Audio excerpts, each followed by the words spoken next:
Buenas tardes.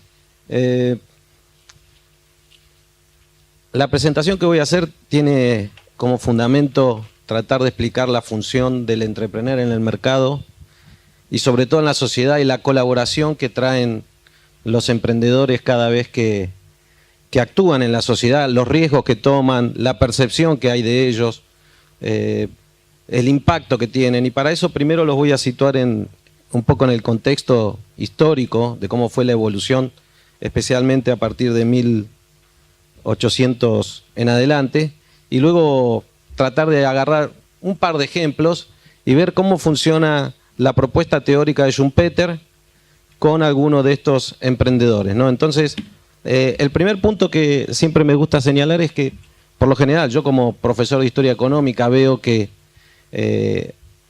cuando se analiza la participación de distintos personajes en la historia o posiciones que se ocupan en lugares destacados de la historia, se menciona, bueno, quiénes son los que promueven el progreso en la sociedad, y por lo general vienen los reyes, emperadores, presidentes.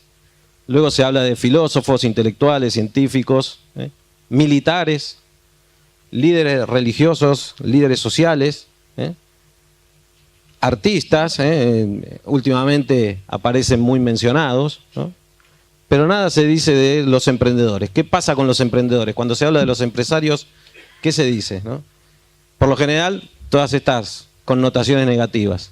Solo piensan en ellos, se enriquecen a costa de los demás, solo se preocupan por maximizar los ingresos de la empresa y los accionistas, se aprovechan de los empleados, los proveedores, los consumidores, y ahora también se menciona cada vez más esto de contaminan el medio ambiente, ¿sí? Ahora, si analizamos la evolución que hubo durante estos últimos 200 años, esta información la saqué principalmente del libro de McCloskey, el ingreso, como ven, el ingreso per cápita ha crecido extraordinariamente, sobre todo en los países desarrollados, donde se produjo la revolución industrial y donde se dio la explosión del sistema capitalista, ¿no? Vean ahí, no voy a estar repitiendo todos estos datos, pero son más que ilustrativos de todo el cambio que se produjo en este periodo, ¿sí?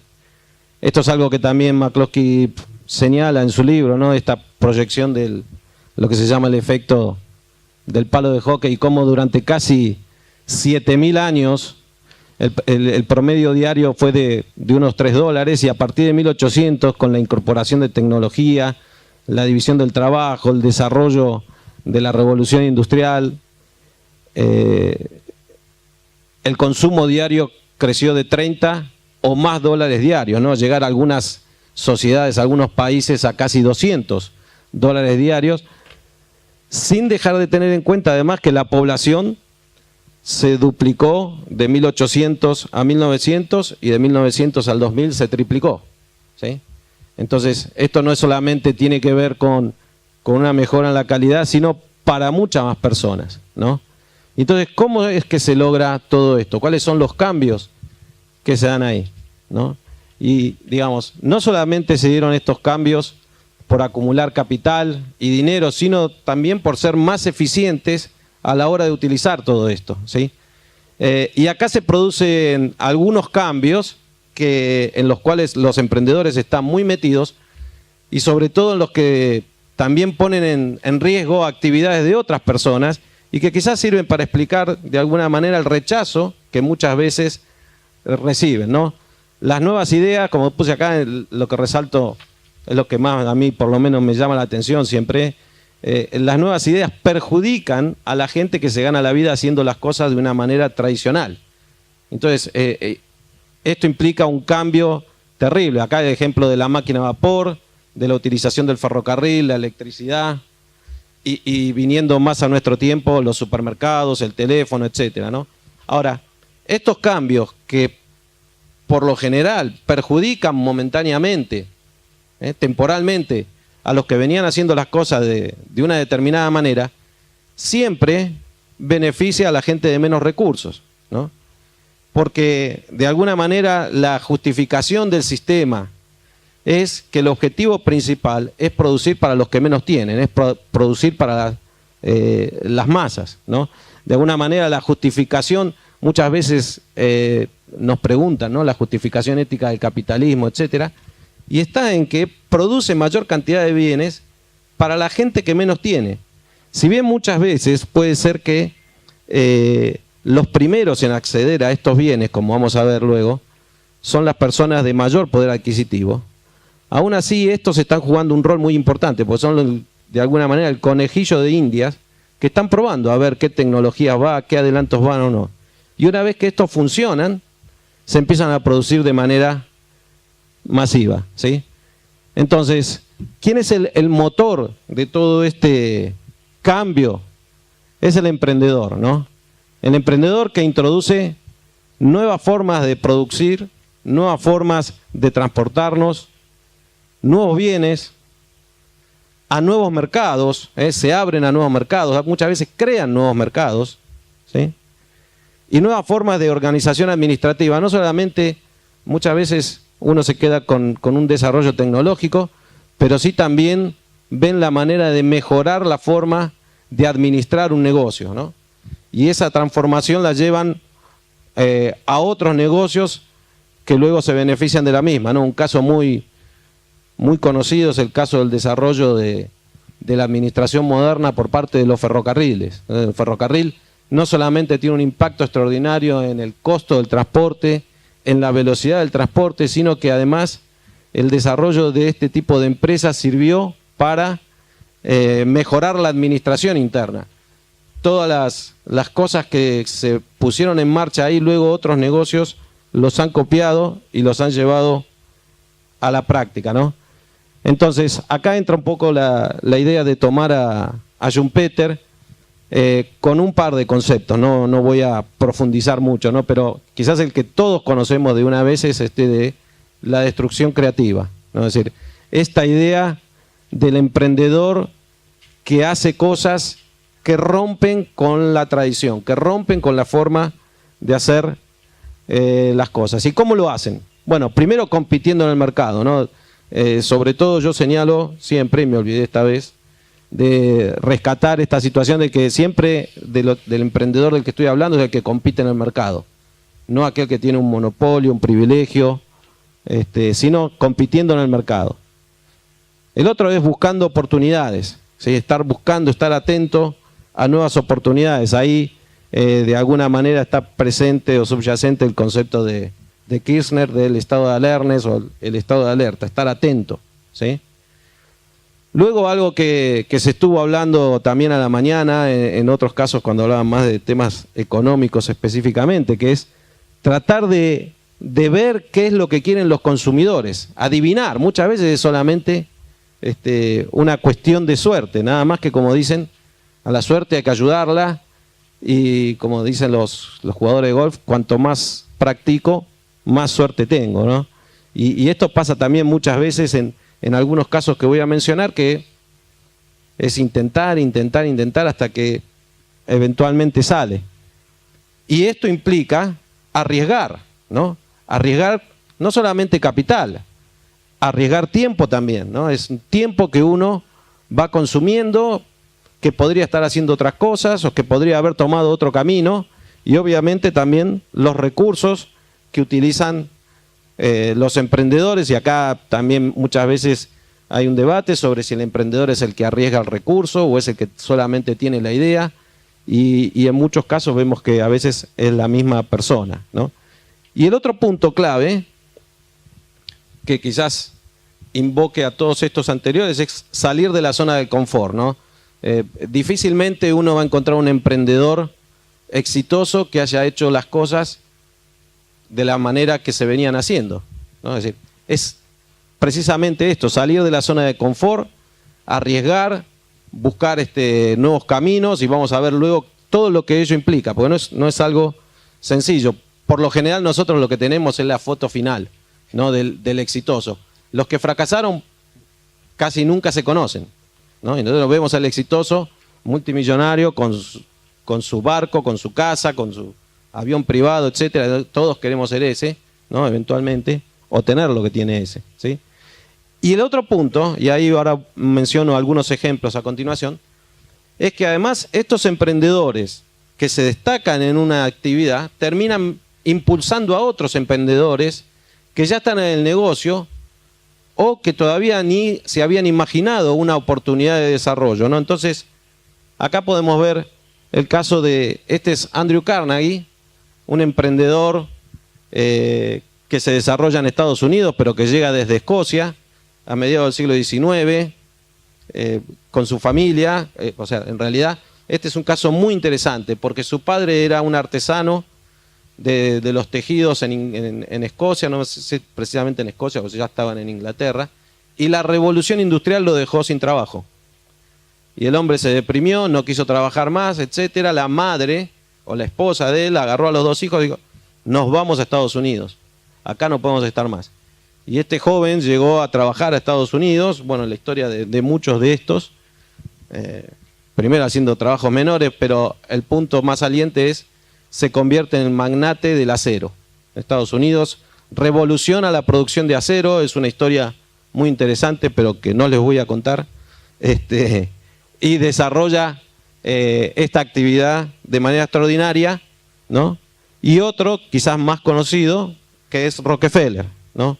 Un caso similar también de inicios muy humildes y que se desarrolla precisamente en la industria del petróleo, ¿no? En 1865 se mete al petróleo, cuando el petróleo no era lo que es hoy, ¿no? Porque siempre uno piensa, claro, se metió al petróleo, ahí había negocio seguro. No, no había absolutamente nada seguro. Era un negocio muy inestable y que con mucho desperdicio, con mucha improductividad por la falta de conocimiento de cómo se hacía el negocio. Bueno, él finalmente tuvo éxito y se convirtió en un magnate también de esta parte de la industria. Y si vemos estos dos, el magnate del acero y el magnate del petróleo, también impulsan a otro, ¿no? Que es Henry Ford, que se va a convertir en un ícono de la industria del automóvil. Con acero barato y con petróleo, combustible barato, él tiene una idea revolucionaria en su tiempo: hacer automóviles para la gente pobre, ¿sí? Hacer automóviles para gente que no tenía recursos, ¿no? Y por eso está ahí la historia. Algunos, yo tengo registrada que él inició 3 empresas, 3 emprendimientos. Los 2 primeros fracasaron rotundamente y recién el tercero le funcionó. Otros en el medio ponen alguno más. Pero básicamente la idea revolucionaria fue autos para el pueblo, ¿no? Que no lo escuchen algunos. Bueno, algunos tenemos un plan Procrear ahora que trata de ir en ese sentido. Nada más que ellos lo enfocan de otra manera. Y no voy a seguir ahí porque si no me disparo a cualquier lado, ¿no? Bueno, y Henry Ford, gracias a esto, bueno, cambia la historia de Estados Unidos y la historia de la humanidad. El hombre se hace independiente, puede ir a cualquier lado. Por eso uno cuando va a Estados Unidos ve que todo el mundo tiene su automóvil, van para un lado, van para el otro, son independientes. Y a nosotros a veces, que sobre todo que los que vivimos en Buenos Aires, nos sorprende decir, va a un pueblo, no hay taxi, no hay colectivo, ¿cómo hacen? Y ellos deben venir a decir, ¿cómo hacen acá? Que tienen estas cosas que nunca funcionan. Bueno, los norteamericanos empezaron a moverse para todos lados y abrieron negocios para otros, ¿no? Este es un caso que después vuelve otra vez, que es el caso de la Coca-Cola, ¿sí? Este es Robert Woodruff, ¿no? Luego voy a volver sobre él, pero él ve una cuestión que es, bueno, los norteamericanos están moviéndose para todos lados ya en los años 20.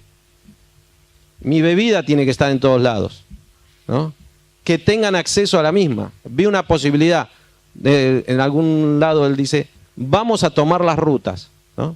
Presencia en todos lados. Bueno, y ahí desarrolla toda una campaña de marketing y de expendio, ¿no? Esa precisamente es la máquina expendedora de bebidas que decía, esta máquina cumple varias funciones, ¿no? Es el vendedor, es el depósito, es la publicidad. Cualquiera aún así ve y sabe que ese color es Coca-Cola, ¿no? Y es el mozo, porque me la sirve, y es el cajero, porque me cobra. Todo eso hacía estas máquinas que se desarrollan más en la década del 30. Pero otro caso parecido, ya más cercano a nuestra época, es Ray Kroc, ¿no? Que ve exactamente lo mismo, que dice, este es un negocio buenísimo que tienen los hermanos McDonald's y que no ven el potencial. y se podría replicar en todo Estados Unidos. Y ahí tiene una lucha con los hermanos al principio, hasta que finalmente desarrolla su modelo de negocios fuerte en los años 60. ¿Sí? Entonces todo esto se van potenciando. Y otro más que tenía acá, que es también Sam Walton, algo parecido, ¿no? Es decir, gente viviendo en zonas rurales que tendrían la posibilidad de manejar hasta 15, 20 kilómetros desde su casa y acercarse a una tienda a comprar. ¿Sí? Ahora, si nosotros vemos, todo esto viene potenciado por estos dos primeros y podríamos poner otros tantos, ¿no? Y otros que van generando, es decir, no solamente se mueren el negocio, en lo que ellos crean, sino que potencian a otros entusiasmados en este sistema, ¿no?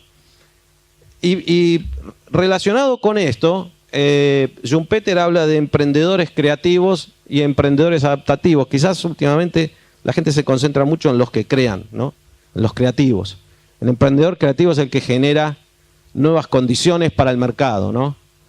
Una propuesta impredecible, algo que a nadie se le había ocurrido y aparece ahí, ¿no? Y entonces genera cambios en las condiciones de vida de las personas, cambios económicos, cambios sociales. Además está a hablar de lo que son hoy los teléfonos celulares y todas las comunicaciones relacionadas con los mismos, o bueno, las computadoras, que ahora parecen algo viejo, ¿no? Pero sí han sido así. Y el emprendedor adaptativo es aquel que toma algo que hicieron aquellos y que lo aplica en otros mercados o que le encuentra una vuelta. No es alguien que revolucionó las cosas desde cero, sino que de repente en el mercado en el que viven o lo adaptan a la población en la que están, ¿no? No es algo totalmente diferente, pero sí ayudan a difundir las nuevas ideas y los cambios introducidos por estos emprendedores creativos. Yo creo que son tan valiosos unos como otros, ¿no? Y eventualmente debe haber muchos menos de los creativos y muchos más de los adaptativos, ¿sí? Pero sin sacarle mérito a ninguno de ellos. Fíjense acá un par de ejemplos, ¿no? De creativo y adaptativo, y además muchas veces hasta pueden serlo al mismo tiempo en dos casos. Henry Ford fue creativo en cuanto a lo que dije recién, ¿no? El auto popular, la línea de montaje, ¿no? El desarrollo, porque además una vez que pensó la idea, y esto es algo que vamos a ver luego, una vez que pensó la idea, hay que llevarla a la práctica, ¿no? El emprendedor es el que la lleva a la práctica. Muchos tienen ideas geniales y después se mueren ahí, ¿sí? O porque evidentemente en ese momento todavía no son viables, o porque no tienen la inteligencia o el conocimiento, etcétera. Pero acá tenemos tres casos, ¿no? Otro fue el de, mucho no se menciona y es un caso muy interesante. Alguien hablaba hoy también de salario, de cómo aumentar los salarios, etcétera, y la productividad. Henry Ford se dio cuenta que para que su negocio realmente funcionara, tenía que terminar con la rotación de personal. Tenía más o menos en 1910, por el trabajo tan duro que desarrollaban sus empresas, de cada 100 empleados que necesitaba, contrataban 900. Y solamente me quedan 5 minutos. Mi productividad está siendo muy baja. Yo pensé que iba a terminar mucho antes. Bueno, ahí entonces tienen. Entonces, a él se le ocurrió esto, decir, alguien vino y le dijo, si queremos mejorar nuestra productividad, no podemos estar rotando tanto el personal. Bueno, ¿y cuál es la solución? Duplíquele el salario. No como hacemos ahora acá, ¿no? Que te aumentan el salario así, papel pintado, pero el salario real. Se duplica el salario. Y bájele 1 hora la jornada de trabajo. Y entonces puede tener 3 turnos completos todo el día. De 9 a 8 horas y $5. Y en esto, por ejemplo, este personaje que es muchísimo menos conocido, pero casi tan importante como él, es Alfred Sloan, ¿no? Un poco el que revolucionó General Motors a partir de los años 20, ¿no? General Motors fue creada por un genio que se llamaba Bill Durant, pero que era muy indisciplinado y creaba negocios y los fundía, creaba negocios y los fundía, y terminó él fundiéndose. Lo echaron de General Motors, que él había creado, volvió en 1914 porque había tenido éxito con un creador de automóviles, Maurice Chevrolet, el creador del Chevrolet, que también murió totalmente en la ruina. Bueno, finalmente llegó Alfred Sloan, que tomó de Ford el sistema ahí fue adaptativo, impuso el sistema en las plantas de General Motors, pero fue creativo en el management, ¿no? Creó el sistema multidivisional, promovió el marketing dentro de la empresa. Henry Ford no creía para nada en el marketing, ¿no? Él decía, este es el auto y así tiene que ser. Y le fue muy bien, porque llegó a tener más del 50% del mercado. Y me apuro porque bueno, ahí tienen las distintas marcas que desarrolló. Entonces, 2 o 3 cuestiones rápido, ¿no? Bueno, las funciones del emprendedor, ¿sí? Ya las vimos principalmente, pero luego aparecen acá la del inventor, ¿no? Muchas veces se confunde uno con otro. Mire, James Watt era el inventor, era el genio tecnológico, pero no sabía vender su idea, ¿no? La máquina a vapor la supo vender Matthew Boulton, que era un hombre de negocios.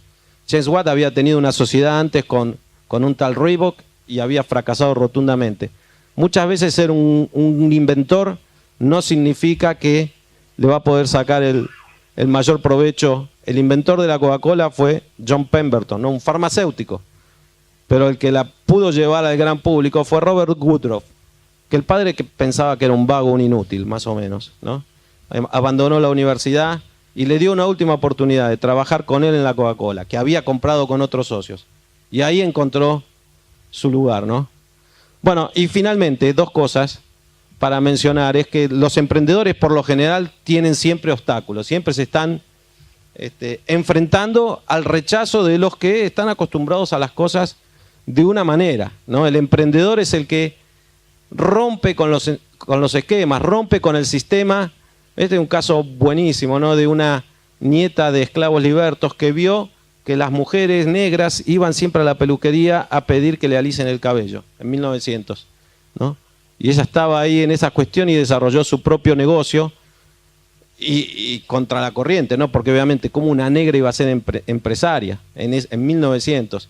Y lo mismo el propio, a veces tipos que son súper exitosos. Walt Disney, cuando quiso desarrollar los parques temáticos, tuvo que buscarse nuevos socios, porque los socios que tenía hasta ese momento no querían invertir un peso en esa locura, ¿no?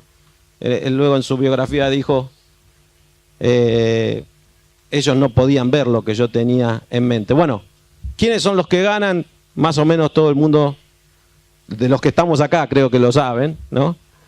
¿Quiénes son los grandes ganadores con todos estos cambios? Y por último, y lo voy a dejar acá, sigue esto, pero no quiero abusar. Gracias a todos estos emprendedores, con sus errores, con sus virtudes, con sus intentos, tenemos todas estas cosas.